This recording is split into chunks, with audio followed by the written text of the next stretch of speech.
Jour 3. Le Saint-Esprit en action dans l'Ancien Testament et la vie de Jésus. Aujourd'hui, nous allons voyager dans le temps et découvrir que le Saint-Esprit n'est pas apparu pour la première fois à la Pentecôte. Il était déjà à l'œuvre de manière puissante dans l'Ancien Testament et a joué un rôle central dans la vie de Jésus. Prions ensemble. Dieu Tout-Puissant, nous sommes émerveillés par ta présence constante, depuis la création du monde jusqu'à aujourd'hui. Merci pour ton esprit qui a inspiré les prophètes et qui a œuvré puissamment en Jésus. Ouvre nos yeux et nos cœurs pour reconnaître l'œuvre de ton esprit à travers toute l'histoire de la Bible. Amen. La pensée du jour. Beaucoup pensent que le Saint-Esprit est un concept propre au Nouveau Testament, mais les Écritures nous révèlent qu'il était déjà activement impliqué dès la Genèse. Dans l'Ancien Testament, l'Esprit de Dieu planait au-dessus des eaux à la création.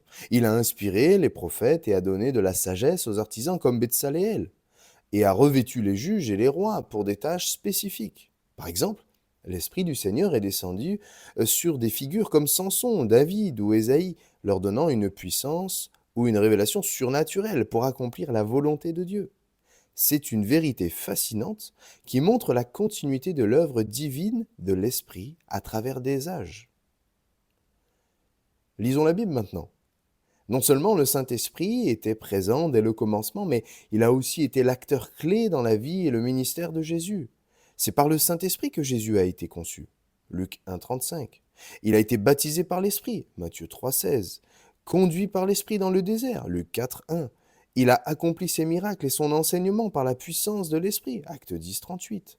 La vie de Jésus est un exemple parfait d'une vie totalement dépendante et remplie du Saint-Esprit, nous montrant le chemin à suivre. Tu pourras lire Genèse 1, 2, et je te laisse découvrir la création. L'Esprit était là. 1 Samuel 16, 13. L'Esprit du Seigneur descend sur David. Acte 10, 38. Dieu a oint Jésus du Saint-Esprit. Maintenant, un témoignage. Un exemple puissant de l'action de l'Esprit comme avant la Pentecôte et qui résonne encore aujourd'hui est celui de Jonathan Edwards, un grand prédicateur du XVIIIe siècle aux États-Unis. Il n'a pas vécu l'effusion pentecôtiste telle que nous la connaissons, mais il a expérimenté une onction et une puissance extraordinaire du Saint-Esprit dans sa prédication. Ses sermons étaient si imprégnés de l'Esprit qu'ils provoquaient de profonds réveils, où des milliers de personnes étaient convaincues de péché et se tournaient vers Dieu. Edwards parlait d'une visite divine qui rendait la parole de Dieu vivante et perçante, transformant les cœurs instantanément. Ce n'était pas sa propre éloquence, mais la puissance de l'Esprit de Dieu qui agissait à travers lui, rappelant comme l'Esprit revêtait les prophètes et les juges dans l'Ancien Testament pour des tâches spécifiques. Maintenant, quelques questions. Quel rôle le Saint-Esprit a-t-il joué au tout début de la création, selon Genèse 1-2 ?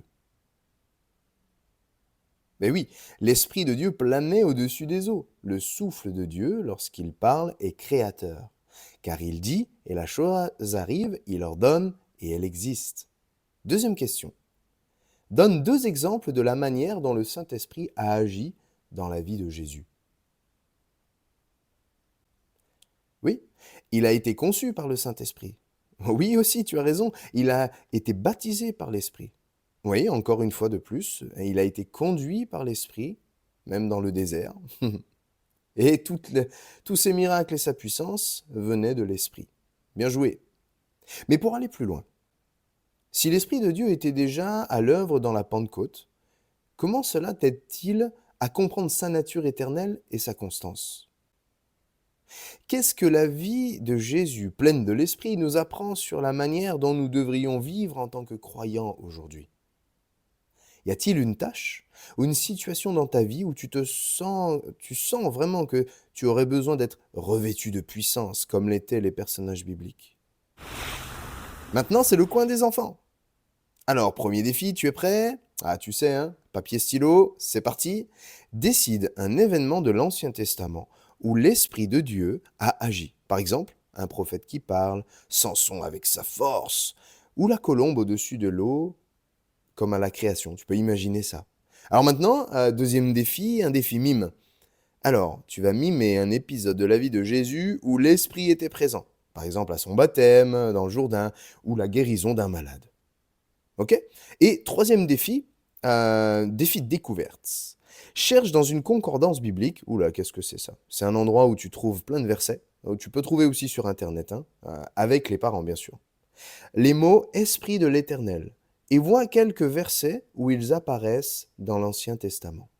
Je t'inviterai, pour terminer, à écouter cette chanson «Esprit de Dieu», interprétée par MLK Musique, pour te faire du bien et comprendre que le Saint-Esprit a agi depuis toute éternité.